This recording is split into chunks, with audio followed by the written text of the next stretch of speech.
The influence of polyvinyl difluoride and polypropylene on foreign body reaction, a comparison.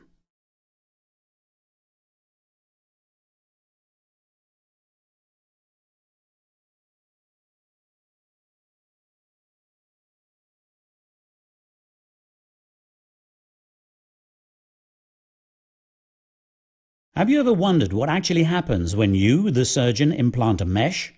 How does the tissue react to the polymer and the structure? Imagine you are stood on the surface of the mesh and can observe what happens here just a few milliseconds after the latter's implantation. Almost immediately after implantation of the mesh, autologous proteins such as albumin and fibrinogen are absorbed on the surface. The changes to and degeneration of the proteins represents a strong immunological stimulus, in particular for the macrophage, which can be found at the interface just a few minutes after implantation. The macrophage is activated as a result of the contact with the proteins and, in turn, releases messengers which serve to initiate the foreign body reaction. Ever more macrophages are attracted chemotactically to the site, where they form the early foreign body granuloma. It takes only a few hours for the mesh to be enveloped and fully covered by the macrophages.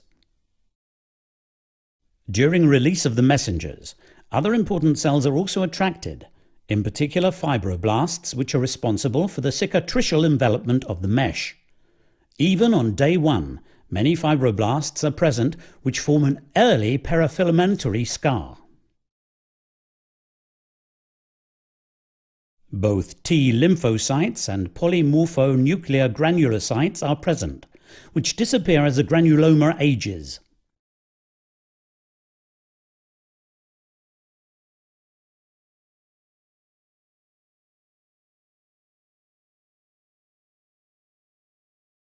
As the process continues, the number of cells in the granuloma increases, and after 1 week, an early foreign body granuloma can be recognized with its typical layering, in the interior the macrophage layer, and outside the fibrous or cicatricial capsule comprising collagen fibers and a great number of fibroblasts. The foreign body granuloma now starts to age, and there is increased vascularization, a process which is evident after only 2 weeks. Endothelial cells firstly form simple endothelial tubes, which subsequently develop into capillaries. Here, good dense vascularization is proof of the optimal integration of the material in the implant bed. The extent of the foreign body reaction and the extent to which the granuloma envelops the individual mesh fibers essentially depends on the polymer used. The intensity and type of macrophage activity on the surface is closely correlated with the thickness and diameter of the fibrous capsule in the outer granuloma area, the parameter which is of particular importance for the subsequent functioning of the mesh. The foreign body reaction of the PVDF is minimal. Due to the lesser stimulation of the macrophages during implant healing, this polymer results in a significantly smaller granuloma width and fibrous capsule development. In contrast, we have the PP. Here, both the macrophage layer and the peripheral connective tissue capsule are more pronounced. Let's now leave the surface of the mesh and take another look at the implant as a whole from above.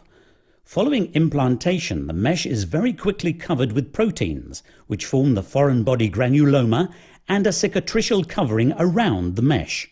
The scar capsule is shown in purple here. And again as a cross-section, inside the mesh, then the foreign body granuloma and the outer scar capsule. The comparison of PVDF and PP shows that, given the same suture thickness and pore size with PVDF, the scar capsule is significantly smaller.